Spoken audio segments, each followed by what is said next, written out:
Boa noite a todos, queridos amigos desse canal iluminado do YouTube, nesse domingo, dia 4 de fevereiro de 2024, neste estudo tão abençoado do Evangelho segundo o Espiritismo, essa obra básica, a terceira obra das 5 obras básicas da doutrina espírita.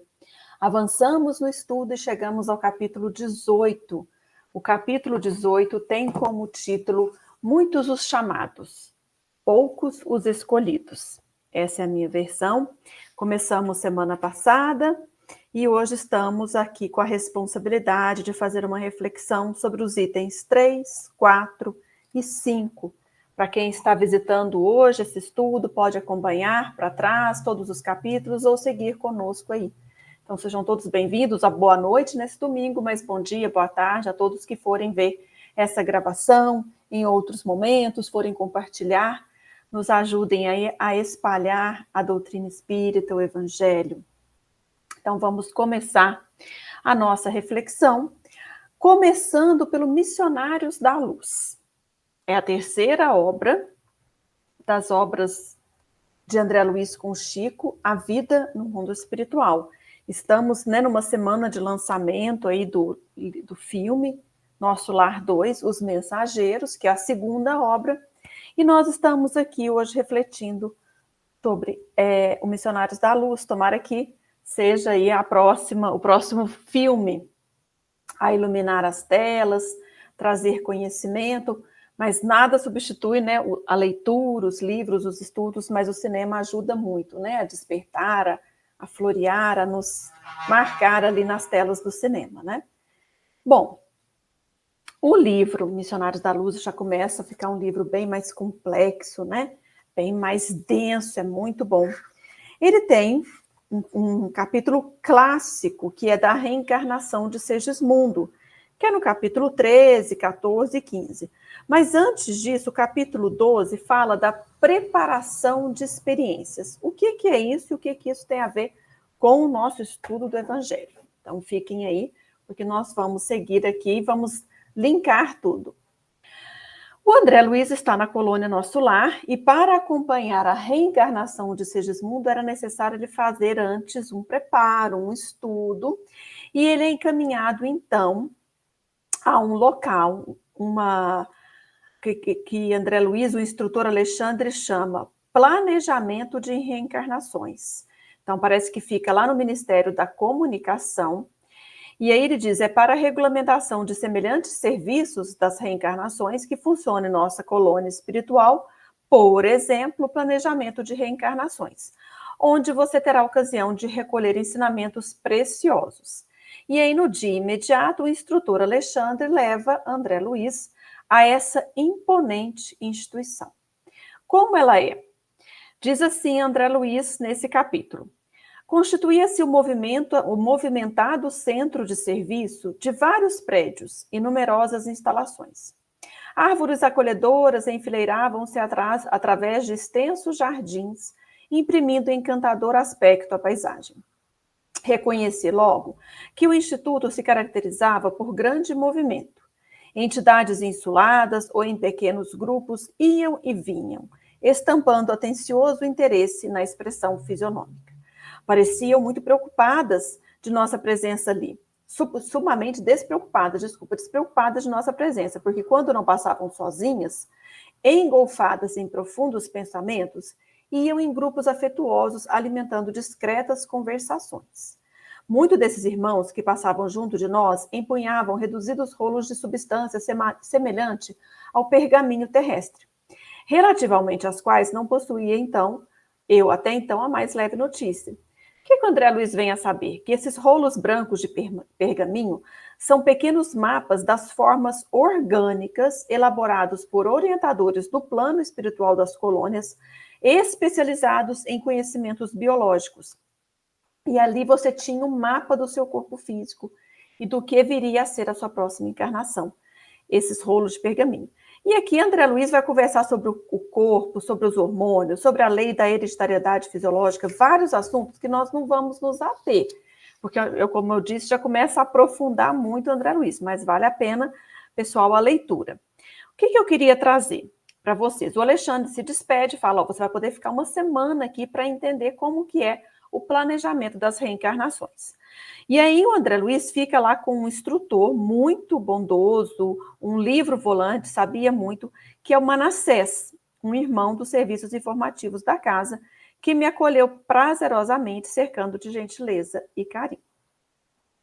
Aproximando-nos dos pavilhões de desenho, onde numerosos cooperadores traçavam planos para as reencarnações incomuns, foi o meu novo companheiro procurado por uma entidade simpática que lhe pedia informações. Então, nesse capítulo, a gente vai ver o planejamento reencarnatório de 3 pessoas. Uma delas é esse que vai chegar. As outras eu não vou contar para não estender, mas para vocês depois lerem o capítulo. Chega, então, um colega que tinha 15 anos de trabalho nas atividades de auxílio na Terra, na colônia espiritual, nosso lar, e que regressaria à Terra para a liquidação de determinadas contas. O recém-chegado parecia hesitante. Via-se-lhe o receio, a indecisão. E aí o Manassés diz para ele, não se deixe dominar pelas impressões negativas. O problema do renascimento não é assim tão intricado. Naturalmente exige coragem, boas disposições.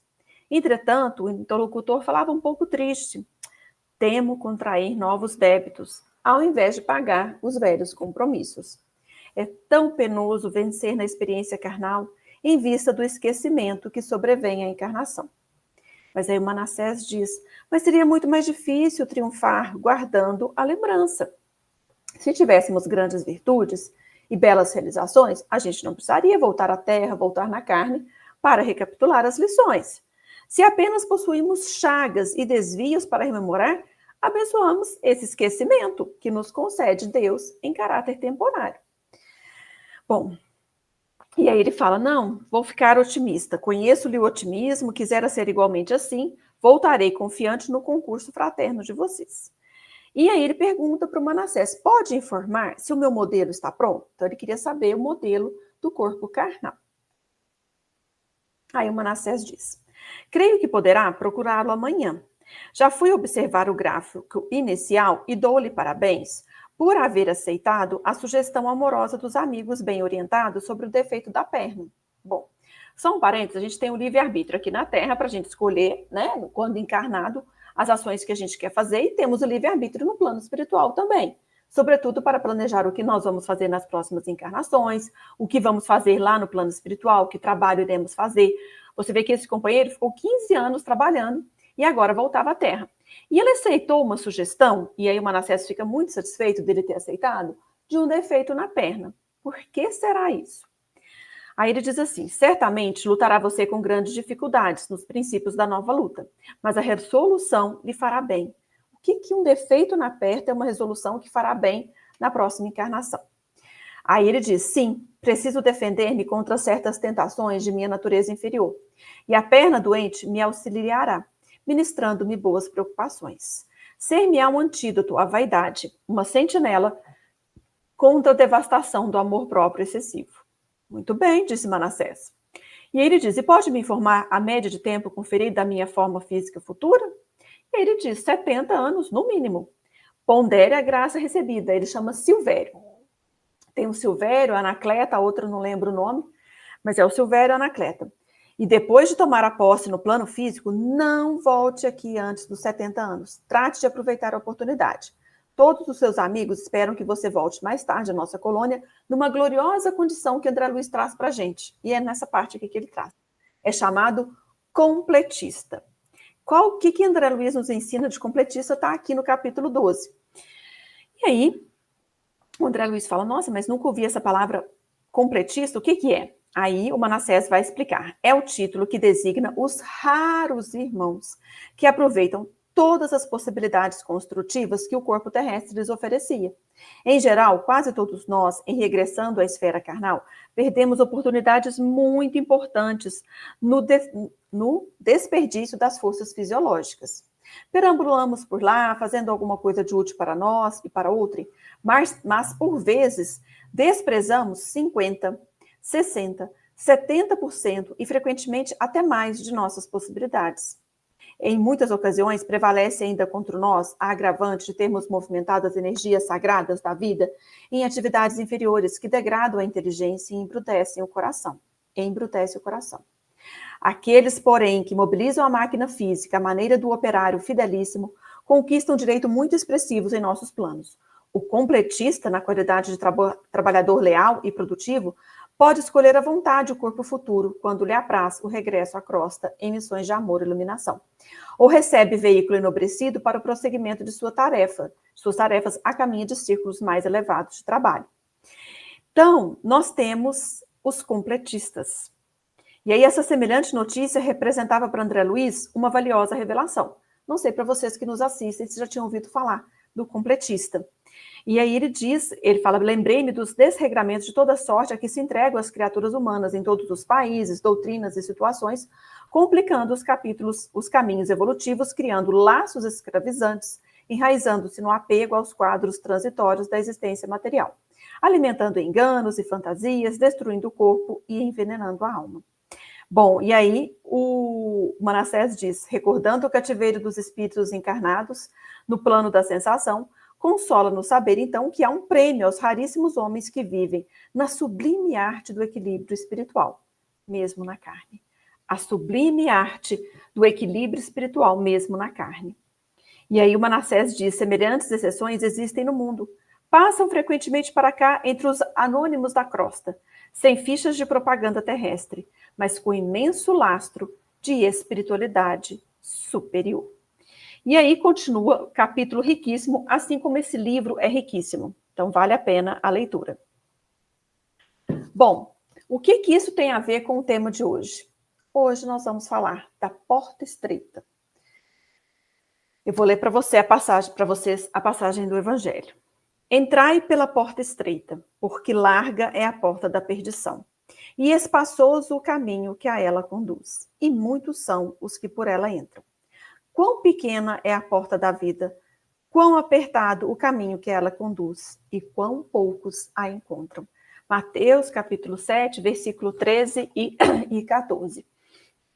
Bom, o Vinha de Luz tem um capítulo que trata justamente da passagem da porta estreita, que está em Mateus, mas também está em Lucas, capítulo 13, versículo 24.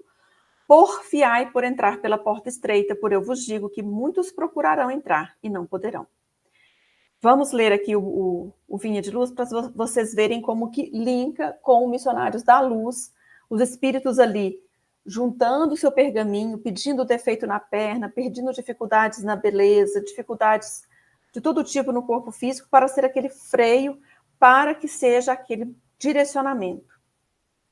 Antes da reencarnação, vou ler aqui o capítulo 20, a porta estreita. Antes da reencarnação necessária ao progresso, a alma estima na porta estreita a sua oportunidade gloriosa nos círculos carnais. Olha o Silveira querendo um defeito na perna.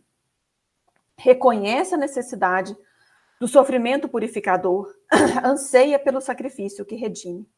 Exalta o obstáculo que ensina, compreende a dificuldade que enriquece a mente e não pede outra coisa que não seja a lição, nem espera senão a luz do entendimento que a elevará nos caminhos infinitos da vida. Então, olha, todos ali no ministério, você vê que André Luiz fala, eles estavam despreocupados com a nossa presença porque estavam todos assim, refletindo, né, reflexivos ou conversando, sempre decidindo o que fazer. Você vê que o Silveira, agora eu não lembro, o Manassés fala, eu vi que você aceitou o defeito na perna. Então, quer dizer, é algo que eles ficam ali refletindo, pensando, ponderando os prós e os contras. Então, é isso que o Emmanuel fala aqui no capítulo 20 da Porta Estreita.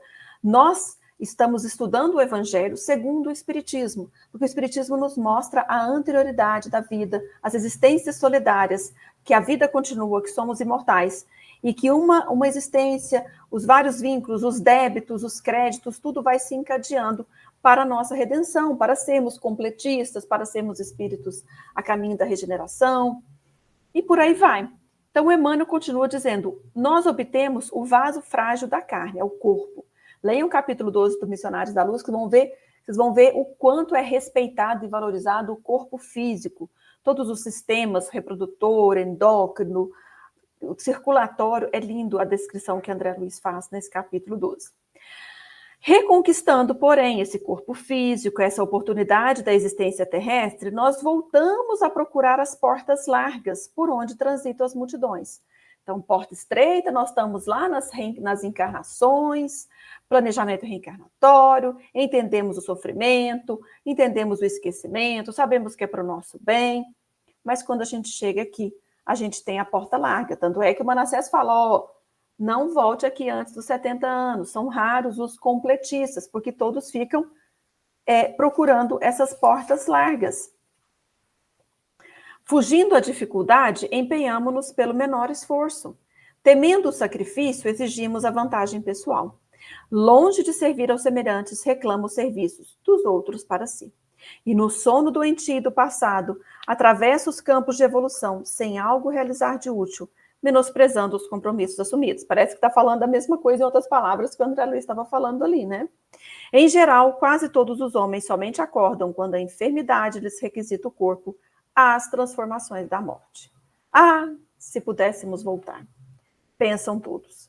Com que aflição acaricia o desejo de tornar a viver no mundo, a fim de aprender a humildade, a paciência e a fé? Com que transporte de júbilo se devotariam, então, à felicidade dos outros? Mas é tarde. Rogaram a porta estreita e receberam-na. Entretanto, recuaram no instante do serviço justo. E porque se acomodaram muito bem nas portas largas, voltam a integrar as fileiras ansiosas daqueles que procuram entrar de novo e não conseguem. E a gente vê que André Luiz relata que era um pavilhão, um local com vários edifícios, muitas pessoas indo e vindo, vários instrutores. Então, que a gente pede a porta estreita, vamos pela porta larga, a gente vai voltar para a fila de novo. Uma fila que a gente já passou, uma fila que a gente já entendeu que é necessário. Então, muito importante esse estudo, esse despertar para todos nós espíritas, para todos nós que estamos estudando o espiritismo e aclarando a nossa vida através do evangelho segundo o espiritismo. Então, é isso que nos traz para a gente, né? Então, um outro texto parecido é no Ceifa de Luz, que fala também sobre a porta estreita, também baseado em Lucas, porfiai por entrar pela porta estreita, e ele diz assim, ó, não te aconselhes com a facilidade humana para a solução dos problemas que te inquietam a alma. Realização pede trabalho, vitória exige luta. Então, se a gente ficar sendo aconselhado pela porta larga, pela facilidade humana, nós não vamos conseguir. Toda realização, gente, pede trabalho, vitória exige luta. Muitos jornadeiam no mundo, na larga avenida dos prazeres efêmeros e esbarram no cipoal do tédio ou da intemperança, quando não sucumbem sobre as farpas do crime. Capítulo 12, tá, pessoal? Que depois vocês vão lendo e relendo, indicando aí a leitura. Muitos preferem a estrada agradável dos caprichos pessoais atendidos e caem desavisados nos fojos de tenebrosos enganos, quando não se despenham nos precipícios de tardio arrependimento. O que sugere Emmanuel? Ele que viveu, né, que teve aquele momento do minuto glorioso ao lado do Cristo, como, né, o senador, o todo-poderoso ali no momento do Evangelho, do Cristo na Galileia, né? Ele morava lá na Galileia. Seja qual for a experiência em que te situas na terra, lembra-te de que ninguém recebe um berço entre os homens para acomodar-se com a inércia, no desprezo deliberado às leis que regem a vida. Então, se estamos na inércia, se não temos o que fazer, ande logo, vá arranjar o que fazer. Porque nosso dever é a nossa escola. Por isso mesmo, a senda estreita a que se refere Jesus é a fidelidade que nos cabe manter limpa e constante no culto às obrigações assumidas diante do bem eterno. Então, porta estreita é o dever bem cumprido. É a fidelidade que nos cabe manter no culto às obrigações assumidas. Como que a gente sustenta e se mantém nessa porta estreita? É imprescindível sacrificar no santuário do coração tudo aquilo que constitua bagagem de sombra no campo de nossas aspirações e desejos. Então, a gente tem que sacrificar tudo que constitui bagagem de sombra. Adaptarmos-nos à disciplina do próprio espírito, na garantia da felicidade geral, é estabelecer em nós próprios o caminho para o céu que almejamos. Então, vocês lembram que Chico foi advertido, né, por Emmanuel, quando eles iam começar o trabalho mediúnico, escrever 30 livros no começo, né? Que era disciplina, disciplina e disciplina. Então, nós temos que adaptar-nos à disciplina do próprio espírito na garantia da felicidade geral. A gente estabelece em nós próprios o caminho para o céu que almejamos. Não te detenhas, não fique parado no círculo das vantagens que se apagam em fulguração passageira, de vez que a ociosidade compra em desfavor de si mesma as chagas da penúria e as trevas da ignorância. A ociosidade compra em desfavor, eu estou sendo ocioso, inerte, não cumprindo as minhas obrigações, isso eu estou fazendo um desfavor para mim. Porfia na renúncia, que eleva e edifica, enobrece e ilumina. Então, vai, porfia, anda pela renúncia. Não desdenhe a aprovação, o trabalho, a abnegação e o suor. Não imaginemos que isso é inútil, que eu quero fugir disso. Provação, trabalho, abnegação e suor. Não desdenhe isso. E em todas as circunstâncias, recorda sempre que porta larga é a paixão desregrada do eu, e a porta estreita é sempre o amor intraduzível e incomensurável de Deus.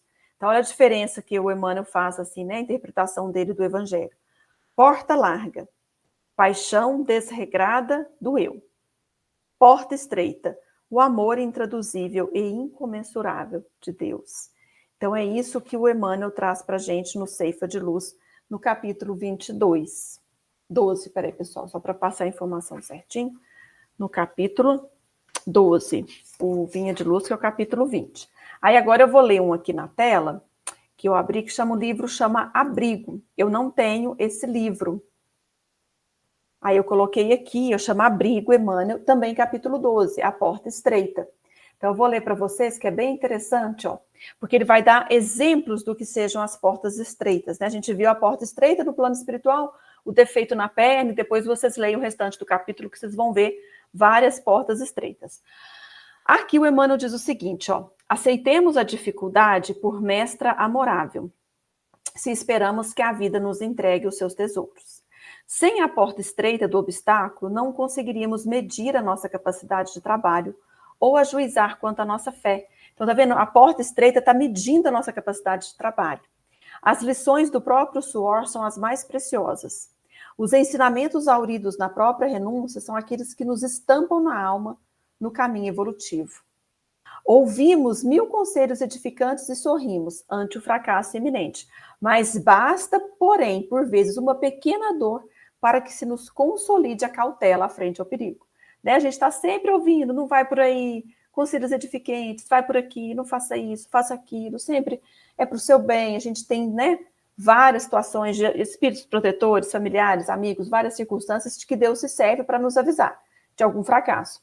Mas, às vezes, tem que vir aquela dor e aí vai nos consolidar a cautela à frente do perigo. Então, saibamos, no entanto, respeitar na porta estreita que o mundo nos impõe o socorro da vida maior, a fim de que possamos reconsiderar a própria marcha. Então, Emmanuel está falando para a gente respeitar essa porta estreita que o mundo nos impõe, o socorro da vida maior, quer dizer, é aquilo que a gente planejou no plano espiritual, ela vem em socorro nosso para que a gente reconsidere a própria marcha. Você vê que o Silveira estava com medo, né? Ele falou, estou com medo de não pagar os débitos e complicar mais ainda a minha vida. Sem dar spoiler, assistam Os Mensageiros, que o filme trata disso, né? Então é importante a gente considerar, respeita a porta estreita. E o que ela pode ser? Por vezes, ela é a enfermidade que nos auxilia a preservar as vantagens da saúde. Em muitas fases de nossa luta, a porta estreita é a incompreensão alheia, que nos compele ao reajuste necessário. Em muitos passos da senda, é a prova que nos segrega no isolamento, impelindo-nos a seguir pela escada miraculosa da prece, da terra para os céus. Porta estreita, por vezes, é o abandono de afeições muito amadas, a impulsionar-nos para os braços do Cristo. Em variadas circunstâncias, é o desencanto ante a enganosa satisfação de nossos desejos na experiência física, inspirando-nos ideais mais altos. E, em alguns casos, é a visitação da morte, que nos obriga a refletir na imortalidade triunfante. Por onde fores, cada dia, agradece a dificuldade que nos melhore e nos eleve, a grande renovação. E Jesus? O Emmanuel traz aqui no capítulo 12, no livro Abrigo, a Porta Estreita, o exemplo de Jesus. Jesus não escolheu a larga avenida do menor esforço. Da manjedoura ao Calvário, movimentou-se entre os obstáculos que se transfiguraram para ele, em degraus para a volta ao Pai Celestial. E aceitando na cruz a sua maior mensagem de amor à humanidade de todos os séculos, legou-nos com o exemplo vivo a porta estreita do sacrifício, como sendo o nosso mais belo caminho de paz e libertação. Muito bonito, né? Então é o livro Abrigo, vou fechar aqui para a gente voltar aqui, para a gente ver. Tem mais outro versículo. Nesse eu falei que a gente estava estudando o 3, o 4 e o 5. O 3, o item 3 do Evangelho segundo o Espiritismo, voltamos para ele. Eu li para vocês, que é esse da porta estreita, que está em Mateus e em Lucas. E aí tem uma outra passagem, que está em Lucas, capítulo 12, de 23 a 30, que é como se fosse uma parábola, né? E eu vou ler aqui para vocês. Ó. Tendo-lhe alguém feito essa pergunta, Senhor, serão poucos os que se salvam? A gente sempre preocupando, né, com a salvação. Então, é a multidão ali perguntando. Aí, o que Jesus vai falar? Esforçai-vos por entrar pela porta estreita, pois vos asseguro que muitos procurarão transpô-la e não poderão. É o que está no Lucas que eu li para vocês. Porfiai por entrar pela porta estreita. Então, quer dizer, para a salvação, aqui Jesus está falando da salvação. Ele responde com a porta estreita uma pergunta sobre a salvação. Então, ele coloca assim, a porta estreita como condição para a salvação. Mas aí ele conta uma historinha dizendo, e quando o pai de família houver entrado e fechado a porta, e vós de fora começardes a bater dizendo, Senhor, abre-nos, e ele vos responderá, não sei de onde sois.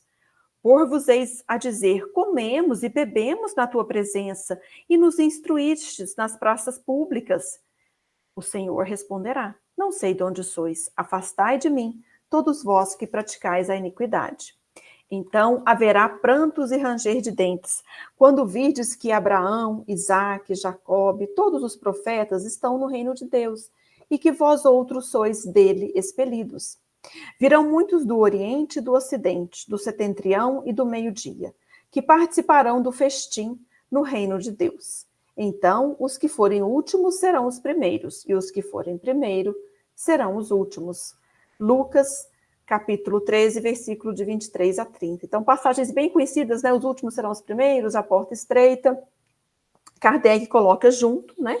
Nesse capítulo 18 que estamos estudando, que nós iremos tratar, só para passar para vocês, já foi trabalhado a parábola do festim das bodas, estamos trabalhando hoje a porta estreita, iremos trabalhar nem todos os que dizem Senhor, Senhor entrarão no reino dos céus, e muito se pedirá àquele que muito recebeu, dar-se-á àquele que tem, e pelas suas obras é que se reconhece o cristão.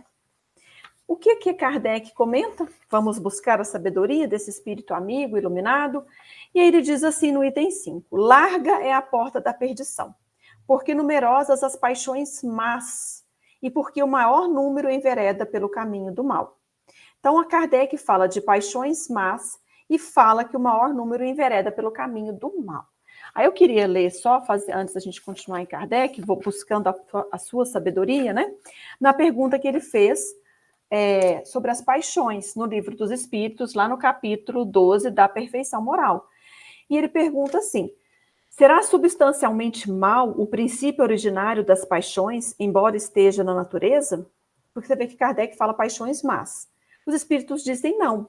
A paixão está no excesso de que se acresceu à vontade, visto que o princípio que dá origem à paixão foi posto no homem para o bem. Tanto que as paixões podem levá-lo à realização de grandes coisas. O abuso que delas se faz é que causa o mal. Vocês viram que o completista ele consegue manter um verdadeiro equilíbrio espiritual aqui na Terra. Passam como anônimos da crosta, mas chegam lá com esse título enobrecido de forma espiritual, porque eles conseguem o equilíbrio. Então as paixões são como um corcel, é assim que os espíritos dizem para Kardec na questão 908.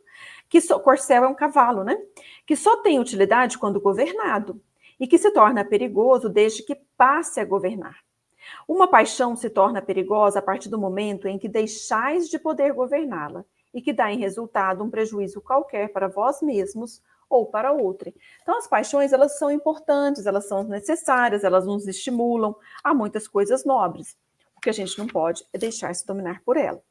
E aí, o Allan Kardec diz que o maior número envereda pelo caminho do mal. Aí, na questão 117 do Livro dos Espíritos, Kardec pergunta assim: depende dos espíritos o progredirem mais ou menos rapidamente para a perfeição? Certamente. Eles a alcançam mais ou menos rápido, conforme o desejo que têm de alcançá-la e a submissão que testemunham à vontade de Deus. Uma criança dócil não se instrui mais depressa do que outra recalcitrante? E na 121, o Kardec pergunta: por que alguns espíritos seguiram o caminho do bem e outros o do mal? Os espíritos respondem: não têm eles o livre-arbítrio? Deus não os criou maus, criou-os simples e ignorantes. Isto é, tendo tanta aptidão para o bem quanto para o mal. Os que são maus, assim se tornaram por vontade própria. Então, está aqui no Livro dos Espíritos, linkando, né, com o Evangelho segundo o Espiritismo, mas a gente vai continuar aqui na fala de Kardec. E aí ele diz assim, ó. Deixa eu voltar a página. É estreita a porta da salvação, porque há grandes esforços sobre si mesmo é obrigado o homem que a queira transpor. Emmanuel fala muito disso, né, nos textos. Para vencer as suas más tendências, coisa a qual poucos se resignam. É o complemento da máxima, muitos os chamados e poucos os escolhidos. Tal o estado da humanidade terrena, porque sendo a Terra um mundo de expiação, nela predomina o mal. Quando se achar transformada, é o que a gente está buscando nessa transição planetária, a estrada do bem será mais bem frequentada. Olha que interessante, né? Vai ter mais gente caminhando na estrada do bem. Aquelas palavras, então, que Jesus fala aqui, né, devem, pois, entender-se em sentido relativo e não em sentido absoluto. Se houvesse de ser esse o estado normal da humanidade, Deus teria condenado à perdição a imensa maioria das suas criaturas. Suposição inadmissível desde que se reconheça que Deus é toda justiça e toda bondade. Poderosamente justo e bom.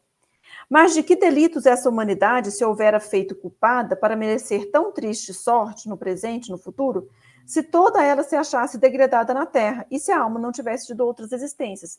Então, Kardec vai falar que os princípios doutrinários básicos que o Espiritismo fala, da pluralidade dos mundos, das várias existências, da reencarnação, conseguem esclarecer essa passagem. Porque ele diz aqui, ó, por que tantos entraves postos diante de seus passos? Por que essa porta tão estreita que só a muitos poucos é dado transpor, se a sorte da alma é determinada para sempre logo após a morte? O que adianta ficar passando pela porta estreita se outros também vão passar pela porta larga e que essa nossa sorte vai ser fixada depois da morte? Então, assim é que com a unicidade da existência, o homem está sempre em contradição consigo mesmo e com a justiça de Deus. Fica muito difícil saber por que alguns estão passando, né, por essa porta estreita e outras pela porta larga. Aí, com a anterioridade da alma e a pluralidade dos mundos, o horizonte se alarga. Então, nós estamos temporariamente aqui na Terra como um planeta de provas e expiações, buscando essa transição planetária. Nem toda a humanidade está aqui. Porque ele diz assim, ó, né? Quando vides que Abraão, Isaac, Jacob e todos os profetas estão no reino de Deus, e que vós outros sois deles expelidos. Quer dizer, onde está a justiça de Deus que não vai oferecer a oportunidade para o ser se redimir e buscar numa outra existência a porta estreita? Tudo que a gente viu aqui, trabalho, suor, abnegação, sacrifício, todas essas mensagens bonitas, né?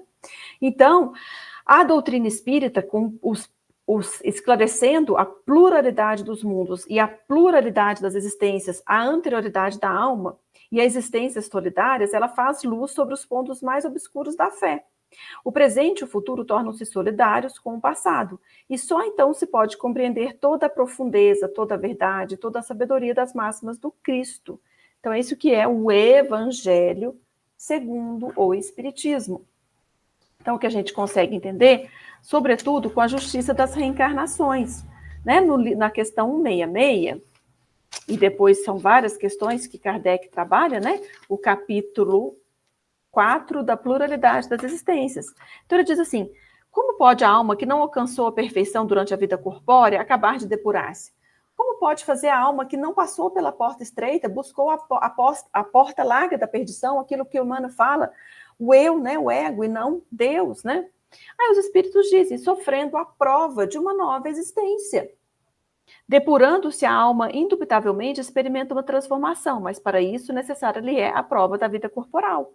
Todos contamos com muitas existências. O que dizem o contrário pretendem manter-vos na ignorância em que eles próprios se encontram. Então, aí Kardec fecha, né, esse capítulo da reencarnação primeiro, depois ele vai estudar transmigrações progressivas, encarnação em diferentes mundos, sorte das crianças após a morte, muita coisa interessante, mas ele diz assim, pode resultar então desse princípio que a alma, depois de haver deixado um corpo, toma outro, então que reencarna em novo corpo, é assim que se deve entender? Evidentemente. Então, quanto mais a gente transitar pela porta estreita, melhor a gente chega no plano espiritual, mais livre, mais esclarecido, as nossas más tendências refreadas, com mais luz, com mais entendimento. E aí, como diz o Manassés lá no Missionários da Luz, esses completistas, né, eles chegam aqui, eles podem escolher o outro corpo, planejar melhor sua reencarnação, né? E tentar ir para outras esferas também, é tipo uma promoção que a gente ganha. Então, muito importante a gente buscar, né, essa porta estreita, buscarmos, né, esses caminhos que Jesus indicou e que a doutrina espírita nos coloca de forma clara, através da pluralidade dos mundos, através da reencarnação e através dessas obras subsidiárias tão importantes de Chico Xavier e de André Luiz, que nos trazem aí a vida nas colônias, a vida, né, após a morte, todos os nossos desatinos, todas as nossas dificuldades, tudo aquilo que André Luiz diz, a silenciosa acusação da consciência, mostrando ali o tempo perdido. Então, não vamos perder tempo, vamos buscar essa porta estreita e vamos deixar essa porta larga de lado. E, para encerrar, a gente falou das instruções de Kardec e não poderia deixar de ser, Emmanuel não poderia, né, deixar de comentar essa questão que a gente falou, de que a porta foi fechada, alguns estavam batendo e diziam que conheciam Jesus. E Jesus falou, ó, afastai-vos de mim, não conheço vocês não. Será que nós seremos reconhecidos por Jesus no sentido espiritual que essa parábola quer nos dizer? Vou repetir um trechinho. Então começareis a dizer, temos comido e bebido na tua presença e tens ensinado nas nossas ruas, nas nossas praças, né? Emmanuel vai chamar-nos atenção a todos nós religiosos. O versículo de luz aqui anotado refere-se ao pai de família que cerrou a porta aos filhos ingratos. O quadro reflete a situação dos religiosos, de todos os matizes. Todos os religiosos, incluindo nós espíritas, que apenas falaram em demasia, reportando-se ao nome de Jesus. No dia da análise minuciosa, quando a morte abre de novo a porta espiritual, eis que dirão haver comido e bebido na presença do Mestre, cujos ensinamentos conheceram e disseminaram nas ruas. Comeram e beberam apenas. Aproveitaram-se dos recursos egoisticamente. Comeram e acreditaram com uma fé intelectual, mas não com uma fé salvadora, né? Porque o começo dessa parábola vem da pergunta de quem irá se salvar. Beberam e transmitiram o que haviam aprendido de outrem. Assimilar a lição, o capítulo 34, viu, pessoal? Caminho, Verdade e Vida. Assimilar na existência, assimilar a lição na existência própria não lhes interessava a mente inconstante. Conheceram o Mestre, é verdade, mas não o revelaram em seus corações. Conheceram o Mestre, é verdade, mas não o revelaram em seus corações. Também Jesus conhecia Deus. No entanto, não se limitou a afirmar a realidade dessas relações. Viveu o amor ao Pai, junto dos homens, ensinando a verdade, entregou-se à redenção humana, sem cogitar de recompensa. Entendeu as criaturas antes que essas o entendessem. Concedeu-nos supremo favor com a sua vida. Deu-se em holocausto para que aprendêssemos a ciência do bem. Não bastará crer intelectualmente em Jesus. É necessário aplicá-lo a nós próprios. É isso que a gente está aqui como religioso. Às vezes a gente conhece o Mestre, mas não o revela em nossos corações. O homem deve cultivar a meditação no círculo dos problemas que o preocupam a cada dia. Os irracionais também comem e bebem. Contudo, os filhos das nações nascem na terra para uma vida mais alta. Ele ainda remete a isso que na parábola fala, Jacó, Abraão, Isaac, estão todos lá e vocês não estão. Então, um chamamento, né, para todos nós, para a gente buscar, né, não só comer e beber, conhecer a Jesus, mas revelar Jesus em nossos corações. Não basta crer intelectualmente em Jesus, é necessário aplicar Jesus a nós próprios. Então, uma lição muito profunda, de muitos ensinamentos para a nossa vida na nossa religião, para a nossa vida em família, para a vida que estávamos vivendo antes dessa encarnação, no plano espiritual, para a vida que nos aguarda, que todos possamos despertar com essa lição, na necessidade de aproveitarmos ao máximo, com equilíbrio, com sabedoria, com muito amor, com um dever bem cumprido, e todos nós a atravessarmos por essa porta estreita. Que Jesus nos abençoe, nos dê o abençoado descanso desse domingo à noite, que possamos estar novamente aqui domingo que vem para mais estudos do Evangelho segundo o Espiritismo, e também que vocês possam compartilhar, assistir os outros estudos que são feitos nessa rede abençoada, para que esse canal seja um recurso, né, valioso de propagarmos o Espiritismo, o Evangelho, nos convidar à reflexão, à meditação, e para que a gente consiga pregar o Cristo vivo nas nossas ações, pensamentos, atitudes, e sermos aí os espíritas cristãos nessa nova era. Muita paz, muita luz e até a próxima oportunidade, até o próximo encontro. Fiquemos com Deus. Que assim seja.